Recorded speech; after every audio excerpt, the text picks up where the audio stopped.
बिस्मिल्लाहिर्रहमानिर्रहीम।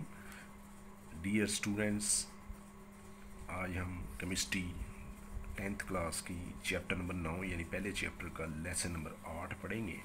टॉपिक है हमारा importance of equilibrium constant. Equilibrium constant के बारे में कल भी हमने पढ़ा था कि इसकी दो अहम इंफॉर्मेशन इससे हमें मिलती हैं। एक ये होता है कि ये रिएक्शन की डायरेक्शन बताता है कि इक्विलिब्रियम में पहुंचने के लिए ये कौन सी डायरेक्शन में जाएगा, जिसके बारे में कल पढ़ा था।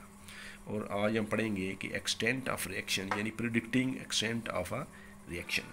हमें पता चलता है कि रिएक्शन किस हद तक जो है वो चलेगा, प्रोडक्शन किस हद तक बनेगी नहीं बनेगी। एक्सटेंट का मतलब होता है किस हद तक रिएक्शन प्रोसीड, किस हद तक रिएक्शन जो है वो चलेगा। मिसाल के तौर पर ये देखें कि ये इक्वेशन दी गई है रिवर्सिबल रिएक्शन की कि कार्बन मोनोऑक्साइड ऑक्सीजन के साथ मिलकर कार्बन डाइऑक्साइड बना रही है। बैलेंस करने के लिए 2 और 2 इधर लगाया। इसको अगर के सी प्रोडक्ट ऊपर लिखे हैं और रिएक्टेंट जो है ये नीचे लिखे हैं तो ये इसका स्क्वायर भी लगेगा। इसकी वैल्यू है 2.2 10⁻22 किताब में दी गई है। ठीक है, अब ये 10⁻22 ये बहुत बड़ी पावर है, यानी के सी की वैल्यू बहुत ज़्यादा है, बहुत। अब ये ज़्यादा वैल्यू कब आएगी? जब ये ऊपर वाली रकम बड़ी होगी, क्योंकि इन दोनों को डिवाइड करके ये आंसर आ रहा है। तो ऊपर की रकम बड़ी होगी यानी प्रोडक्ट ज़्यादा होंगे तो ये वैल्यू आंसर आएगी। ठीक है जी। तो कोई भी रिएक्शन जब हम करवा रहे होते हैं तो उस समय यही देखना होता है कि जो प्रोडक्ट हैं वो सक्सेसफुली बने और ज़्यादा मकदार में बने। तो जब बहुत ज़्यादा वैल्यू होगी तो उससे हमें ये मिलता है कि रिएक्शन जो है ये कंप्लीट हो चुका है और मैक्सिमम प्रोडक्ट जितनी बननी थी वो बन चुकी है।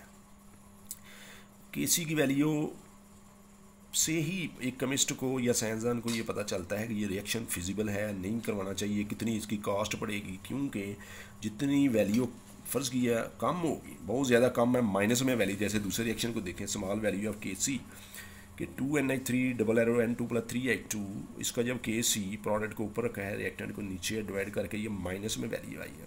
-0 से भी नीचे वाली वैल्यू होती है, यानी बहुत कम। इसका मतलब है ये ऊपर वाली रकम बहुत छोटी है, ऊपर वाली और नीचे वाली बड़ी है, जिसकी वजह से कम आंसर आया है। और इसका मतलब है जो प्रोडक्ट हैं वो बहुत कम है। इस रिएक्शन में प्रोडक्ट बहुत कम बने हैं।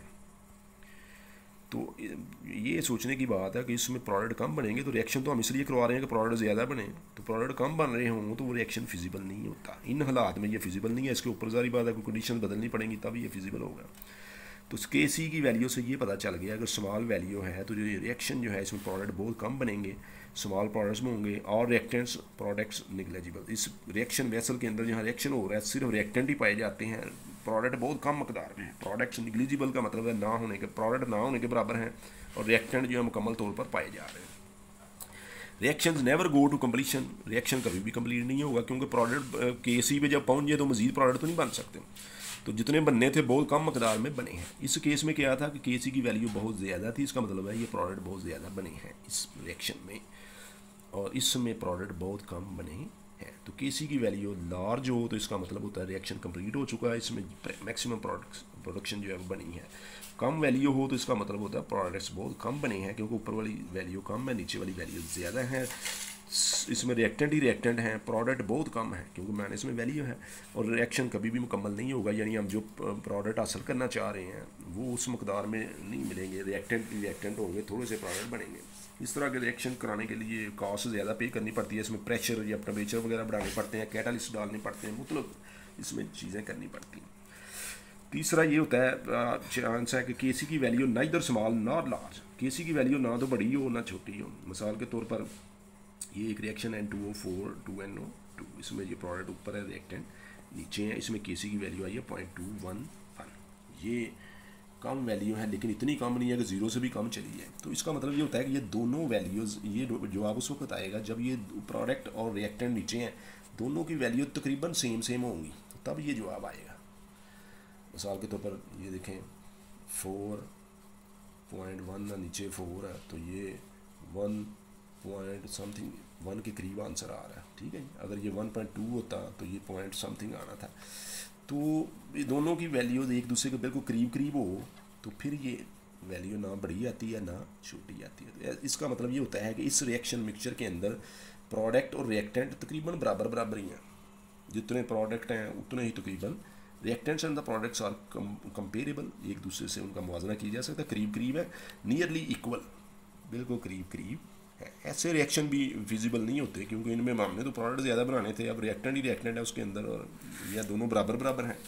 तो जिस वो ज़्यादा वैल्यू, जिसकी वैल्यू ज़्यादा होगी वो ज़्यादा फिजिबल होता है। किस हद तक वो रिएक्शन जाएगा देख कर ही केसी की वैल्यू को पता चल जाता है। इसमें मसलन मैं एक लेबॉर्ट्री में रिएक्शन कराना चाह रहा हूँ, इस रिएक्शन को जैसे ही इसकी आगे केसी की वैल्यू मैं पढ़ूंगा चार्ट में से, तो मुझे आइडिया हो जाएगा इसमें प्रोडक्ट कितने बनेंगे, किस हद तक बनेंगे, ये रिएक्शन किस हद तक मुकम्मल होगा। तो ये एक्सटेंट ऑफ रिएक्शन है। अब मैं केसी की वैल्यू देखते ही मुझे पता चल जाएगा, मैं पहले ही उम्मीदें लगा के ना बैठ जाऊँगा कि मैंने इतनी ज़्यादा नाइट्रोजन बनेगी, नहीं बनेगी, क्योंकि केसी की वैल्यू से फौरी पता चल गया कि ये कहाँ तक जाएगा। इसी तरीके से यहाँ केसी की वैल्यू देखकर ही पता चल गया कि इसमें तो तकरीबन जितने ये होंगे उतने ही आधे आधे बनेंगे, तकरीबन मिलते जुलते। ठीक है जी। तो केसी की वैल्यू यानी कि इक्विलिब्रियम कांस्टेंट जो होता है ये हमें बताता है कि किस हद तक रिएक्शन जो है वो मुकम्मल होगा। ये दूसरा पॉइंट था जो कल हमने किया। किताब में इस हेडिंग के अंदर जितना भी सवाल दिया गया वो सारा आपने याद करना